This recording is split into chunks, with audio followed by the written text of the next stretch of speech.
I got into radio via an internship when I was 15 years old at my local station in Connecticut, WICH 1310 AM, the Spirit of Eastern Connecticut. Go look it out, guys. And it was just a small mom and pop station, but I listened to it with my mom and dad all the time. And there was always this feeling of community with the radio station. I'd call in for the Name That Tune contest. I'd call in for all the different stuff they had going on. And it wasn't even a format that a 15-year-old kid should listen to, but I loved it. Then an internship opened up. And this was also the station that would announce school closings and cancellations. So I loved this station. And I remember one of the biggest moments of my early radio career, I got to announce the snow day for my own school.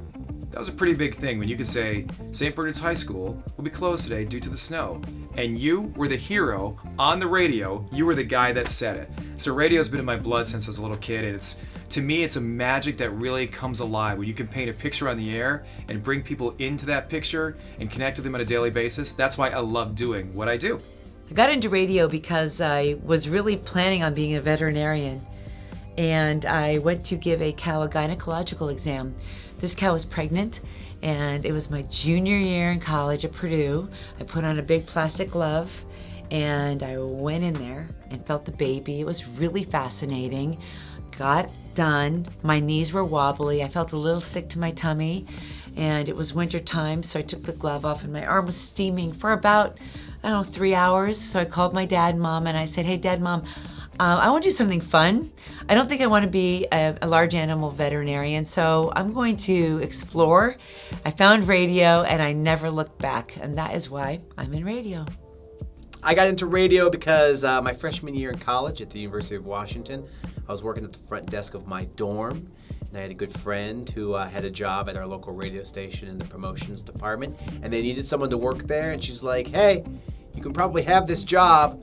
Would you rather pass out stickers at your favorite concert, or would you rather work at the front desk of your dorm? And I was like, I guess I'd rather pass out stickers at my favorite concert. And from there, college degree be damned, I stayed at radio stations until right now, which is okay. It's all right. If it doesn't work out, I guess I can still go back to the dorm. The connection that I have with my listeners, man, is like my listeners, they make me.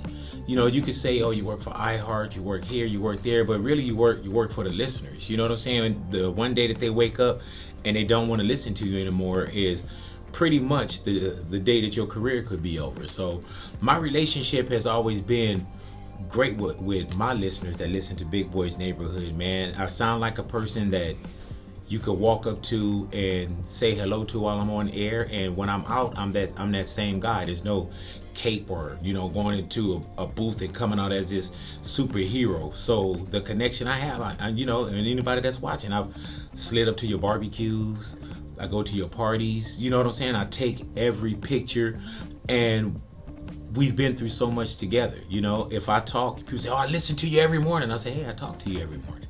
And to my listeners on National Radio Day, man, I am here, and your partner Big Boy loves you. Hello.